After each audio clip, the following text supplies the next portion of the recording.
এখন বাজে প্রায় 11টা 20। আমি এখন দোকান থেকে বাড়ি ফিরছিলাম, এমন সময় চারিদিকে পুরো একদম ভিড়ে ভর্তি। সেই সময় আমি দেখতে পাই বাংলার বিখ্যাত নায়িকা ইদিকাকে।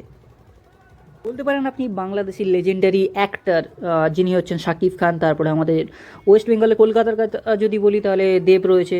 তারপরে আরও অনেকজনের সাথে তিনি সিনেমা করেছেন। তাই আজকে হচ্ছে চণ্ডীতলায় জগদ্ধাত্রী পুজোর ভাষণের জন্য তিনি এসেছেন। আর দেখতে পাচ্ছেন চারিপাশে একদম ভিড়ে ভর্তি। আমি এতক্ষণ বাড়ি পৌঁছে যাওয়ার কথা, কিন্তু রাস্তায় ভিড়ের চক্করে আমি এখনও দাঁড়িয়ে আছি চণ্ডীতলায়। জানি না বাড়ি কখন পৌঁছাবো।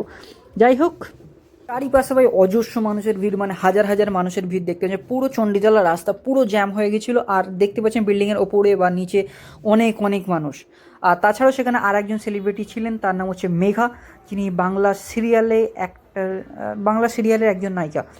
আর তারপরে দেখতে পাচ্ছেন এইসব যেসব অ্যাক্টিভিটিগুলো হচ্ছিলো, ঢোল বাজাচ্ছিলো একদিকে, তারপরে এই আগুনে যেসব খেলাগুলো হয় সেই সব খেলাগুলো দেখাচ্ছিলো। আমি এখন ফাইনালি জ্যাম কাটিয়ে এসেছি, এখন পেট্রোল পাম্পে পেট্রোল ভরবো, এবার হচ্ছে বাড়ি যাবো। দেখতে পাচ্ছেন লরিগুলো কিরম